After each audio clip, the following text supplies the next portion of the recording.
In order to kill her rich husband, the wife compelled him to jump into a crocodile-infested river. Seeing her husband's delay in surfacing, Takaya expected to inherit his hundreds of billions of dollars, but she didn't realize he could swim. It was just a joke to her. But the ruthless Takaya wasn't going to give up. She asked him to perform a cliff dive for her, so the tycoon ran to the edge of the cliff without hesitation. Then he took a deep breath and jumped into the river.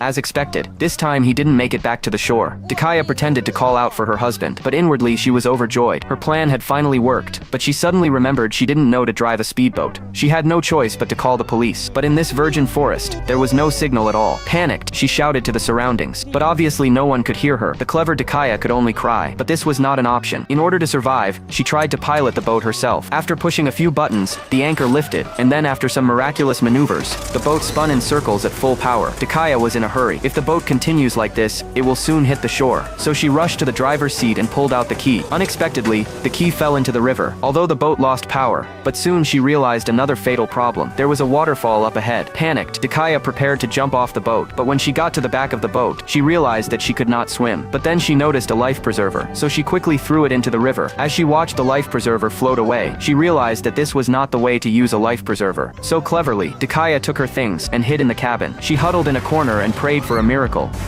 Luckily, the waterfall wasn't that high. Soon she was washed ashore by the water. When she got to the shore, she took out her cell phone, but there was still no signal. All she could do was yell to vent her frustration. After calming down for a moment, she felt she couldn't just sit there and wait to die. Then she put on a delicate makeup and put on a dazzling red dress and walked out into the forest. But she hadn't gone more than a few steps. He noticed a row of animal footprints on the ground. She followed the footprints and found a bear drinking from the river. She froze in fear. The bear seemed to have noticed her and immediately walked in her direction. Takaya ran for his life, but because she was wearing high heels and soon fell to the ground. In the nick of time, she took off her heels and threw them. Unexpectedly, the bear liked the smell of her paws, and in the meantime, she quickly ran to the forest. But as the night wore on, the forest became colder and colder, so she had to drill wood for a fire, but she couldn't find a spark for a long time, so she jumped for warmth. But at that moment, she suddenly realized a white animal seemed to notice her. Takaya ran away quickly, but she didn't get very far before she tripped and fell unconscious. And when she woke up the next day, that the white animal was a cute little fox.